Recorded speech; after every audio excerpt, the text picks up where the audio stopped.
Hello everyone. In this video, I will take you through the current affairs from October 11 to October 17. So let's begin.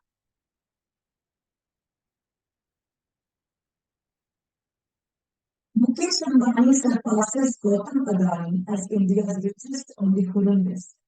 So according to the One Wealth Hurun India Rich List, so Hurun is basically a well-known research company that is recognized for its evaluations or assessment of the wealthiest individuals across the globe. So this report basically it's a compilation of the wealthiest individuals in India.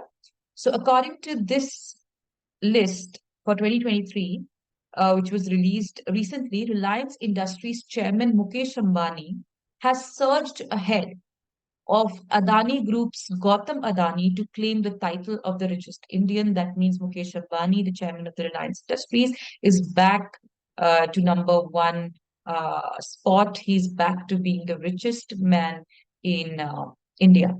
And Mukesh Ambani saw his wealth grow by a modest 2%, reaching a staggering rupees 8.08 lakh crore. Uh, while in stark contrast to Ambani's rise, Gautam Adani, the head of Adani Group, witnessed a significant dip in his wealth. And his wealth plummeted by a whopping 57% to rupees 4.74 lakh crore. Gautam Adani, in fact, for quite some time, he featured in the uh, you know, top 10 richest men in the world. But now he is not even the richest man in India. That spot has been taken by, the place has been taken by Mukesh Ambani. And Adani's wealth, it dipped by almost 60%, which is humongous. And this fall was triggered by a report published in January from a US-based short seller, Hindenburg Research, which allegedly counting frauds and stock markets manipulation within the Adani Group. Now, there were some other, points made by the report. According to the report, the number of billionaires in India is rising and it's rising fast. And India has been steadily adding two new billionaires every 3 weeks over the past year. And this brings the total count of Indian billionaires to 259, marking a 4.4 increase over the past 12 years.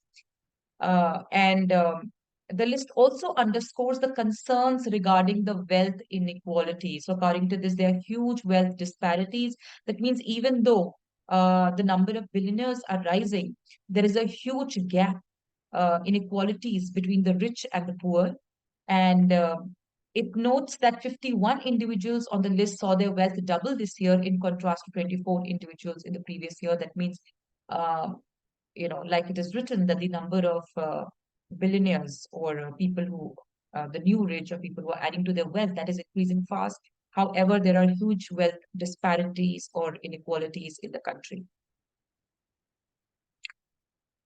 Next, students, Bridgestone partners with Tata Power to install electric vehicle chargers for four-wheelers, right? So this is basically news related to business awareness. And there are routine questions on business awareness in the exam. So what it says is that the manufacturer, Bridgestone India, has announced a significant collaboration with Tata Power to promote electric mobility in the country. So we all know that uh, you know, the country, particularly under the present government, aspires to be, uh, to embrace electric vehicles and, in fact, to make electric vehicles a mass vehicle in the times to come. So, in line with that, Bridgestone India has announced a significant collaboration with Tata Power to promote electric mobility. Right. Under this partnership, Tata Power will install high-capacity DC fast chargers at Bridgestone dealership across India, making it easier for electric vehicle owners to recharge their vehicles. So it is very important, one of the things that should be noted here that in order to um, increase the number of electric vehicles in the country, it is not just important to reduce the cost of the electric vehicles, but it is equally important to have proper charging infrastructure in place. So in line with this, Tata Power will install high-capacity fast chargers across the Bridgestone dealership in India. And this initiative, of course, represents a major step towards supporting the growing EV electric vehicle ecosystem in India. Next, Rohit Sharma smashes India's fastest World Cup century. So, Indian team captain Rohit Sharma smashed his 31st one-day international ODI century and puts India on course for a mammoth win against Afghanistan in the World Cup 2023 tie at Delhi's Arun Jaitley Stadium. And Rohit Sharma completed his 100 of just 63 balls, fetching him the record for the fastest century ever by an Indian in the history of World Cup. And this record, this milestone was previously held by Kapil Dev, who scored 100 of 72 balls against Zimbabwe in 1983. So please keep in mind, this is not the fastest century ever, but this is the fastest century in the World Cup.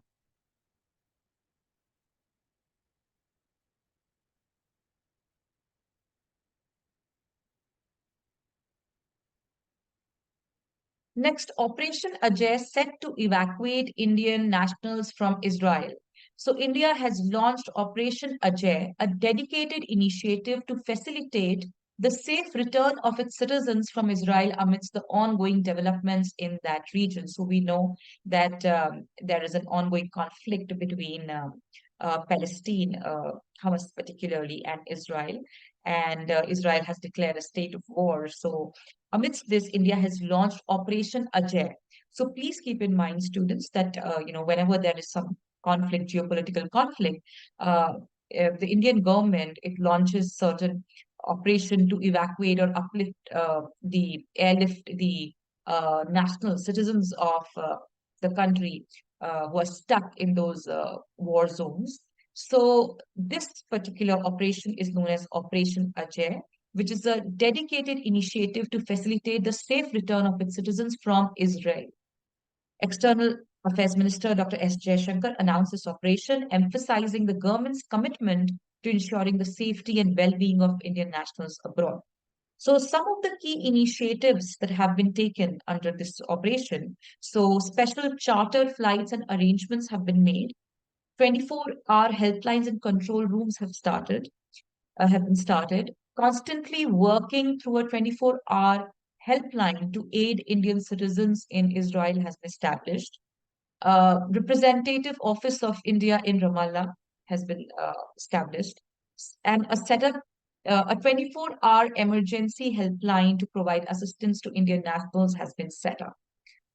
So basically, the government is doing everything in its power to safely evacuate the citizens, Indian citizens caught in the war zone. And added to this, a 24-hour control room has also been established to monitor the situation and assist Indian nationals. And finally, the government is keeping a close watch and regularly releasing safety advisories and cautionary measures to the Indians. Next, students, IOC, which is International Olympic Committee Foundation, joined forces with the Olympic Museum and the Reliance Foundation to promote Olympic values in India.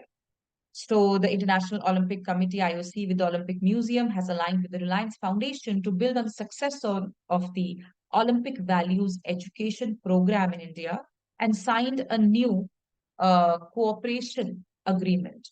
And, this cooperation was agreed upon by the IOC President Thomas Bach and Neeta Ambani, who is an IOC member in India and also the chairperson of the Reliance Foundation. So this decision was taken during the visit to the Reliance Foundation Young Champs Football Academy. And basically, what are the focus areas? Basically, what are the key objectives of this particular initiative? So, grade specific activities in selected schools to promote Olympism and the Olympic values and instill positive behavioral changes. So, basically, the idea is to promote Olympics as an event and to promote Olympic values, basically values of sportsmanship, and to instill positive behavioral changes. And virtual and in-person sessions between athletes and students to promote physical activity, to discuss Olympic values, and finally to raise awareness of Olympic values through interactive games, quizzes, and workshops. So basically, it's going to be a multi-pronged approach. Next, students, the Union Cabinet approves setting up of Mera Yuva Bharat autonomous body for youth development. So this body called Mera Yuva Bharat, which is going to be an autonomous body, this is designed to serve as a pivotal mechanism, as a primary or one of the most important mechanism for youth development. So what is the focus of this particular body? Mera Yuva Bharat, youth development with a strong emphasis on technology driven solution. So basically it aims to enable equitable access for young individuals to realize their aspirations and contribute to the holistic development of nation across various government sectors. And it aligns with the national youth policy and targets individuals between the ages of 15 to 29 with a subset of programs catering to those aged 10 to 19. So, like we all know that India is one of the youngest nations in the world, and we have, you know, a high percentage of people in the age group of, say, 15 to 35, 40. If India wants to reap this demographic dividend, if India wants to capitalize on its human capital, it is important that government focuses on youth development, particularly their education and their skilling and their health. So this is one initiative, in that direction. And if you look at the objectives and impact, so what is the government aiming at through this particular program? So the idea is leadership development in the youth, enhance leadership skills through experiential learning. So experiential learning is basically learning by doing, and shift from isolated physical interactions to programmatic skill development, right? So there are certain skills which are necessary for employability. So basically, it is about imparting those skills to our youth, and so that their employability could be enhanced, and invest in youth as social innovators and community leaders. So basically engaging youth actively with their community, and pushing them to emerge as leaders and as social innovators, and shift focus from passive beneficiaries to active contribution. So it is about actively engaging youth in nation development, nation building, leading to their own development also.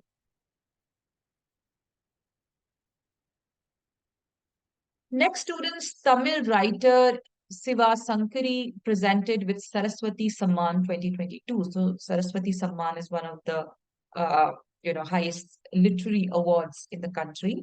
And for the year 2022, Tamil writer Siva Sankari was honored with the prestigious Saraswati Samman for her memoirs Surya Vamsa. And the award presented by the KK Birla Foundation was given to her by former Union Minister Mr. Virappa Moily. And Surya Vamsam, her work, it is a two-volume work which offers a profound glimpse into the life of an innocent child who evolved into an acclaimed author. Next, students, Rights Limited granted Navratna status, and this is India's 16th central public sector enterprise, which is a public sector unit, PSU, to have earned this status, the Navratna status, 16th organization to have earned this or granted the status. So this is basically, RIGHTS is a CPSE under the Ministry of Railways, and it has achieved the prestigious Navratna status, becoming the 16th CPSE in India. And it is known for providing transport infrastructure, consultancy, railway inspection, rolling stock, leasing, and maintenance. So these are the services that it provides. And the achievement of Navratna status acknowledges its contribution to the nation's growth and development. So basically, not all companies, it is not easy to earn this status, and certain parameters or certain criteria needs to be met in order to earn this. So what is the benefit? Number one, let's look at the benefits of Navratna status. So it brings certain advantages like mergers and acquisitions, right? So the CPSCs that are Navratnas, they have the autonomy or they have the power to get into mergers and acquisitions within India and abroad. They can also invest abroad, right? So these are a few. So basically, when they invest abroad, they can capitalize on the opportunities available to them. So these are few benefits or advantages of being a Navratna company. And there are three categories basically. The Indian government classifies the public sector into three categories: Mahanavratna, Navratna, and Mini Ratna, right? And if you look at what are there are certain criteria of operational excellence and financial performance that a company needs to meet for being granted this status. So, number one, it should be any company that aspires to become a Navratna should first be a Mini Ratna one, a Schedule A company, right? So, only a Mini Ratna company can go on to become a Navratna company. Next, the PSU should have achieved an excellent or very good rating in MOU with the government of India in the last 5 years. So basically, in terms of its performance. The PSU must have composite score of 60 or more in 6 performance indicators in like various parameters, which speaks of its, again, performance. And if you look at the financial criterion particularly, so a net profit of over rupees 5,000 crores for 3 consecutive years. So when can a company become a Navratna, students? Listen to me very attentively. When can a company become Navratna? When, in terms of financial performance, it should have earned a net profit of over rupees 5,000 crore for 3 consecutive years, an average annual turnover of rupees 25,000 crores for 3 years, and average annual net worth exceeding rupees 15,000 crores for 3 years. Next, Anurag Thakur unveils trailer for animated series Krish, Trish and Balti Boy, Bharat Hai Hum. So this is basically an animated series consisting of 2 seasons, and it is produced by Central Bureau of Communication and the Ministry of Information and Broadcasting. Right. So number one, who is the Union Minister for Information and Broadcasting? It is Shri Anurag Thakur. Please keep the name in mind. Now, what is this? This is basically an animated series consisting of 52 episodes, 11 minutes each, featuring stories from Indian freedom struggle from 1500s to 1947. So basically, this would capture the Indian freedom struggle between these years, 1500 to 1947. So, and it is hosted by the iconic animated character Krish, Trish, and Balti Boy, and it has been created by the duo Munjul Shroff and Tilakraj Shetty from Graffiti Studios. Now, what is the whole objective of bringing up the series? So it is an effort to educate the youth about the lesser known but significant contributors of the freedom struggle. So basically, if you look at the children or the youth of this country, they have a very limited understanding of the freedom struggle, only to the extent that they study in their or they read about in their history books. So they only know well about the some heroes, right? About some main prominent freedom fighters. However, there were a lot of other contributors also, the unsung heroes, about whom you wouldn't find in any of the books. So it is an effort to create an awareness about them, about the freedom struggle, the entire freedom struggle, and the heroes of the freedom struggle, the lesser known ones particularly, through this animated series. Next, students, India, China hold 20th round of military talks in Ladakh. So we all know that there's a border dispute, a border conflict between India and China for many years now, along certain the border regions in Arunachal Pradesh and some in the Ladakh region. So India and China held their 20th Corps commander level meeting at the Chushul-Moldo border in Ladakh, and they engaged in a series of diplomatic discussions to address the persisting issues along the line of control in eastern Ladakh. So basically, these talks, they were aimed to foster an open and constructive atmosphere, fostering an early and mutually acceptable resolution. So even though, I mean, this area is the the particular area in question, the Ladakh region in particular, it has been source of tension and conflict for many years. Uh, and even though confrontation and conflict has persisted, yet it is very important to hold these regular negotiations and diplomatic engagements so that to keep the channels of communication open, right? So even though the gains are incremental and small, yet when you keep the channels of negotiation and communication open, then gradually with time the such complex issues can be resolved. Next, students, Vivek Agnihotri launches his latest book, The Book of Life, My Dance with Buddha for Success. Now, books and authors are very important for any given competitive exam. There are regular questions on books and authors, so please keep this in mind that Vivek Agnihotri, he's a well-known director, particularly known for his directorial venture, The Kashmir Files. So he has gone on to he's gone on to launch his latest book, The Book of Life, My Dance with Buddha for Success. Please keep the name in mind. And recently, he's directed a medical drama film, The Vaccine War, in 2023. Now, you should know that this particular movie, it is based on a book by Balram Bhargava.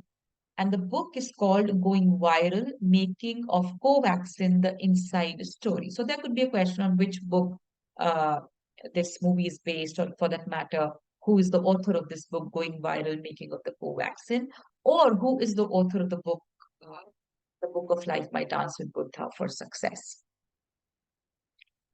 Next, students, Bharti Group to acquire French insurer AXA's 49% stake in Bharti AXA Life Insurance Company.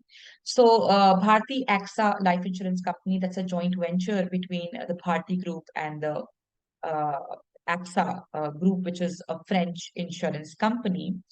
So now the Bharti Group has announced its acquisition of the French insurer, right? So far there was a joint venture between the two companies, but now taking it a step ahead, Bharti Group has decided to acquire the AXA life insurance company, and they have been into a joint venture for almost 20 years.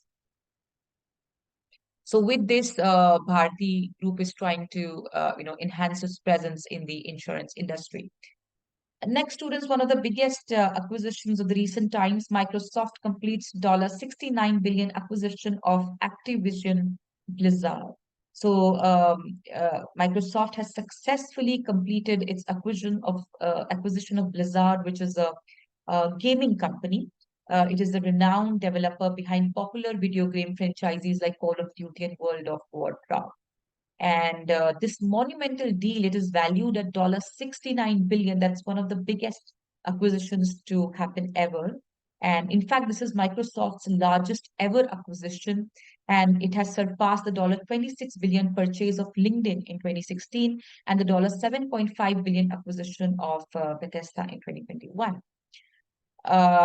So this is Microsoft's one of the most significant foray into the gaming industry.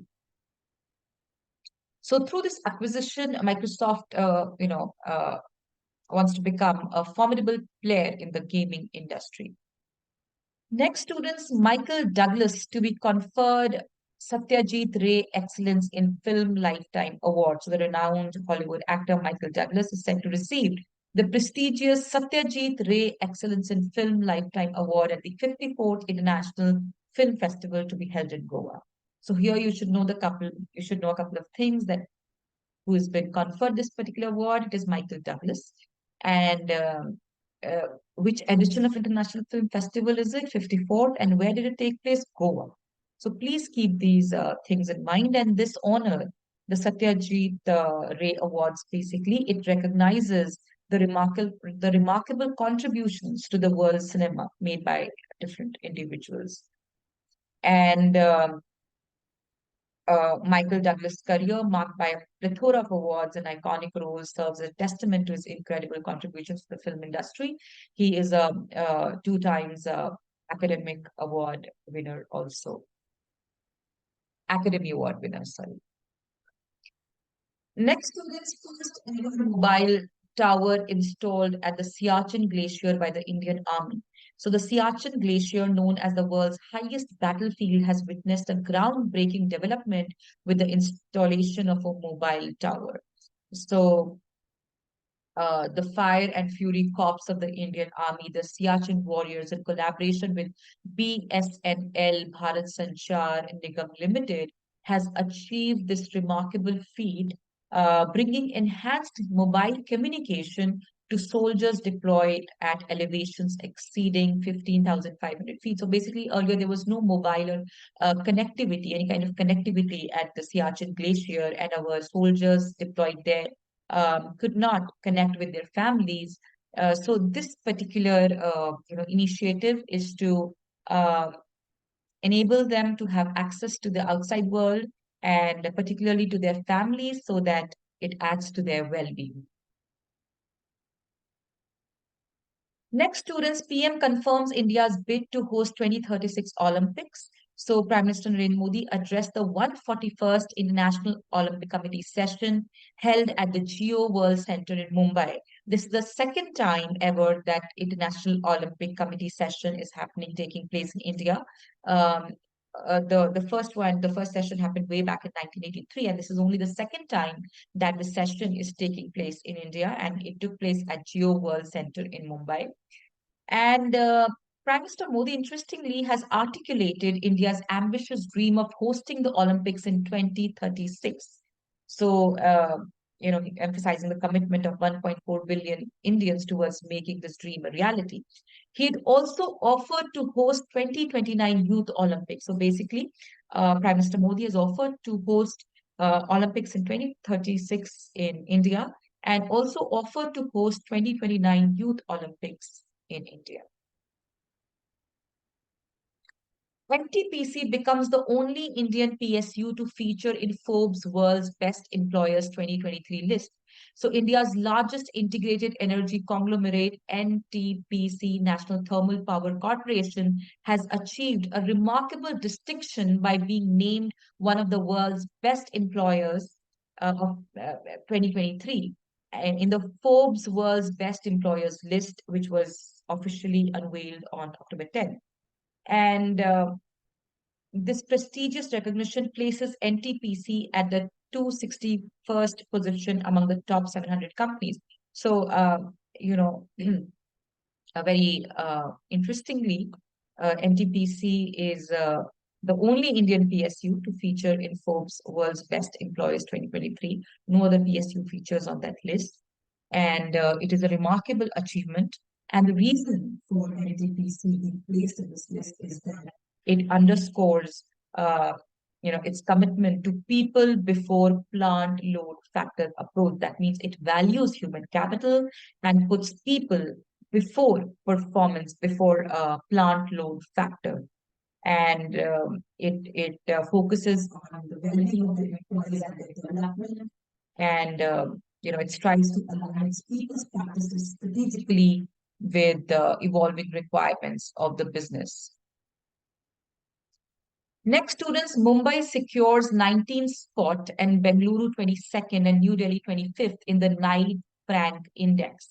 So, London-based property consultant Knight Frank has recently unveiled its Global Prime Residential Index, right? So, which basically evaluates the performance of various cities, the livability of various cities, particularly in terms of the residential real estate markets. So here, Mumbai, a spectacular rise to the 19th position. So Mumbai has ascended 76 places to secure the 90th position on the index, which is a significant movement from the 95th position, right? And if you look at the other city, Bengaluru, which is a strong second, it is also known as India Silicon Valley.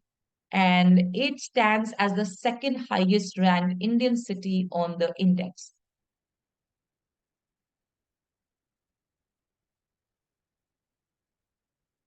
And the city has moved up to 22nd position from the 77th spot in quarter 2 2022, showcasing the strong growth it has witnessed. Next, students, Global Hunger Index 2023, India's decline to 111th place.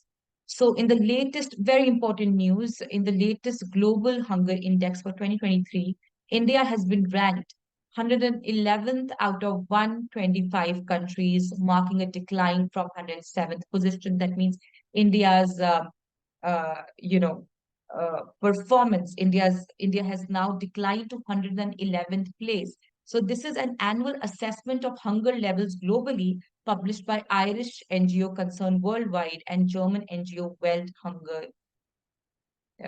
You know, it's basically the World Hunger Index. So here, if you look at the key findings of the Global Hunger Index 2023, so what are the key findings? So it reports, please listen to it very attentively. It reports that India has the highest child wasting rate in the world, standing at 18.7%, which signifies acute undernutrition, right? Then there is high under five mortality rate also. That means the number of people who die, the number of children who die below the age of 5. Then there's acute prevalence of anemia among women. That means women between age of 15 and 24, which is alarmingly high at 58.1%. And India's overall global hunger index score is 28.7%, categorizing the hunger situation in the country. So please note down these facts somewhere, right? They can come in handy uh, when present your arguments to support your arguments in a group discussion or say in the essay round, or sometimes, you never know. You might have to use them in the interview also. So please keep these facts and figures in mind. So here, what it means is that India has performed exceptionally bad in the World Hunger List. However, the Women and Child Development Ministry, it has raised serious concerns about the GHI report and about the methodology that they have used to, tabulate it. So the government has questioned the methodology used by this particular report. So according to the Women and Child Development Ministry, this particular report, it has overt focus only on child health status or the child nutrition. Those other important factors that would go into the hunger index, right? So also they say that the sample size that was taken was very small, and it was, you can't you can't generalize the findings based on that small sample size. And it says that there is a huge discrepancy in the data. That means government's own monitoring system called the Poshan Tracker that tabulates the hunger and nutritional status of the country. Uh, there is huge discrepancy between the government data and between the data presented by this report. So the government has questioned the whole report, basically. If you compare India with the neighbors, so India is at 111th position, Pakistan 102nd, Bangladesh 81st, Nepal 69th, Sri Lanka 60th. That means, astonishingly, India has performed worse than some of its poorer and economically weak neighbors, the likes of Pakistan, Bangladesh, Nepal, and Sri Lanka. That means India has performed worse than these countries as well. If you look at the some of the best performing countries, you have Belarus, Bosnia, and Chile, and China, and Croatia. And on the other end of the spectrum, the countries facing serious hunger challenges are the likes of Chad and Niger and Lesotho and Congo and Yemen and Madagascar and Central African Republic. Next, students, August 23 to be celebrated as National Space Day, government issues notification. So in an important announcement, the Indian government has designated August 23rd as National Space Day, a day to celebrate the remarkable success of the Chandrayaan 3 mission. So August 23, this was the day when Chandrayaan-3 mission achieved a groundbreaking milestone by successful landing on the south pole of the moon. So in order to celebrate this day, uh, August 23, or to celebrate this achievement, August 23 has been declared as the National Space Day.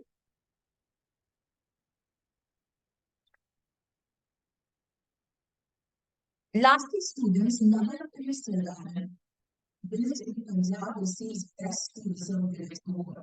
So the village called Navan Pind Sardaran village, located in Gurdaspur, Punjab, was recently awarded the title of Best Tourism Village of India 2023 by the Union Minister of Tourism.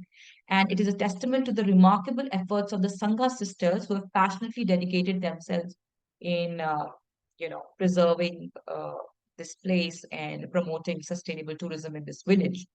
And this village is located just 5 kilometers south of the National Highway and National Highway 54. And it offers an ideal stopover for travelers heading to the Vaishno Devi temple or, other tourist destinations like Dharamshala and Dalhousie and Kabul.